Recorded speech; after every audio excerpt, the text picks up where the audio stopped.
Moving on now to the University of Cincinnati and head coach Tommy Tuberville. Bearcats are 5-2 overall, 2-1 in the American Athletic Conference. Bearcats had an open date this past weekend, in action this Wednesday at Memphis at 8 p.m. Eastern Time on ESPN2. Coach, thanks for joining us on the call. If you could take a minute to tell us how your preparations went during the open week and what you expect to see on Wednesday against Memphis. Thank you. We're excited about having an open date. We needed to have a little time off and work on some fundamentals and get back to some things that we needed to work on. But had a few days off, and then very unusual time for a game on a Wednesday night. I've coached almost every other night, but not on a Wednesday night. So we had to change our preparation around and do more work on weekends, and it's been interesting in getting ready for a Wednesday night game. But excited about playing. We need to get back on the game field and play, and playing a team, a Memphis team that's really playing well. Don't look at their record, but they've really played well and have improved since the first of the year. So we're excited about getting back and playing again, and hopefully we'll play well. Any questions for Coach Tommy Tuberville, please hit *1 on your telephone to join the queue, and then the operator will introduce you. We'll go first to Tom Groshen with the Cincinnati Enquirer. Hello, Coach. Morning, Tom. Hi. How you doing? Good? I'm good. Good. Regarding, obviously, playing on the road, you guys have had a few troubles there this year, 1 and 2. Could you just talk about, in general, what you need to do to maybe overcome some of the troubles you've had on the road this season? You know, even though we did win 1 on the road and we've lost 2, but the other teams had more to do with it than what we did. We were struggling and still struggling in a lot of areas. Football team, we're not a complete team. We still trying to learn, offense and defense and transition, and usually your problems show up a little bit more on the road than they do at home, just because of emotions. So hopefully we've gotten through that, and we play better this week, and we go and just play our game. The thing that we always go back in open date week and look at what we've done and scout ourselves, and it just seems like when we were on the road we didn't play our game, our type of ball game. So hopefully we've got that in mind. Is that type of game still the kind of the faster offense? Yeah. Well, I mean, we like going fast. There's times when you need to slow down. I think everybody's the same way. But it's one of those things you just have to find your rhythm wherever you're at, whether it's your home, on the road. And once you get in that rhythm, you try to keep the momentum. Can I ask one more thing about Brendan Kay? How's he doing? He's had some dings, some bumps and bruises. Yeah, he's the guy that needed to rest. One of our main guys needed to rest, and just, he'd been sore all over, taking a pretty good beating for the last 4 or 5 weeks. And but he's played well. I've been really proud of Brandon and how he's held up, and we held him out a couple of days last week.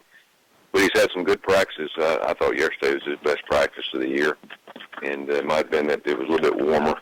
It was about 60 degrees, and our guys practiced well. So I think we'll play well. But the other team usually has something to say about it, and we're playing on the road, as you said, and it should be an interesting game.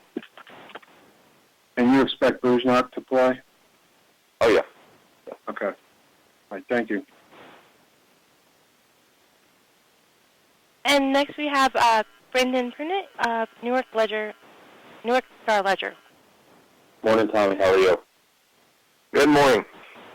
I'm just wondering, over your time in college football, has the quarterback depth chart sort of evolved a little bit to nowadays it almost feels like, the coaches and teams have to have 2, sometimes even 3 extra starters behind the starter, just in case, someone goes down, someone transfers, whatever, that you've got to have multiple starters at the ready?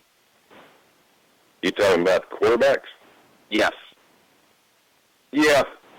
We try to keep 5 quarterbacks on scholarship, and it's going to take us a while to get the type of quarterbacks with us being here for a year and I like what we have. But we're going to transition to a little bit more different style of quarterback. But with all these running quarterbacks now, you're going to need them. You're going to need quarterbacks to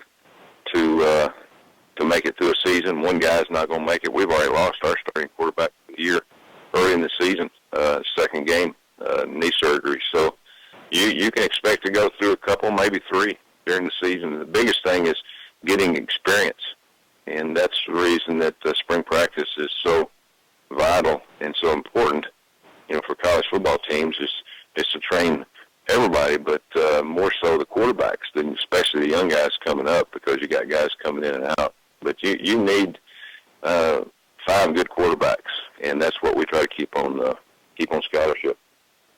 Is it also imperative to have that many guys at the ready, in case your starter, a guy you hope to have the entire season, say doesn't work out a couple games in, and you need to make a transition, and there's someone capable there to do that? If you don't have a quarterback, you can't win. You can't win like you want to. Now, you can win some games on defense, and you can win some ball games just with a tailback. But for you to have an overall football team that's going to be able to win games well on the road and sometimes beat teams that might be better than you, you've got to have an experienced quarterback. If you don't, then if you just go back and look at college and pro and even high school, it's quarterbacks are the key to your engine. And again, you can pretend to be a good football team without a quarterback, but if you don't have one, all your problems really show up all across your football team. So it's real important that you have a quarterback with experience, and hopefully have one behind him and maybe another one behind him that you can count on. Excellent. Thanks so much, Tommy. Thank you. And next we have Joe Kay of Associated Press. Hey, Tommy, how are you? Good morning. Good morning. Hey, your last game against UConn on defense, you guys played more man-to-man and blitzed a lot more. Just wondering if that's going to be something you're planning to do a lot more of going forward now. I'm not a blitz guy. I never believed in living and dying off that. I think it's good at times. I think you have to have your right temperament in doing it. For a long time, being defensive coordinator for many years, you had to pick your poison. You don't need to do it by necessity. I think that's what gets you in trouble. A lot of teams start blitzing when they get behind or when things are starting going away from you. I believe more in technique. I think you can play better technique more consistently. But there's times for blitzing. We did it against Connecticut. We felt like that it would help us on some down and distances in some parts of the field. But there's been some games this year we didn't blitz at all. And, again, I think your team is a better football team overall if they believe in playing and can play fundamentals in a base defense with a couple of base coverages. And if they can get good at that, you really don't have to blitz. You can force turnovers and you can put people into situations that they don't want to get in. But it's good to blitz. Again, this is only my philosophy. It's good to blitz, but we pick our situations very carefully. Thanks, Tommy. Yes, sir. Coach, we thank you for the time this week. Look forward to talking to you again next Monday. Thank you. All right.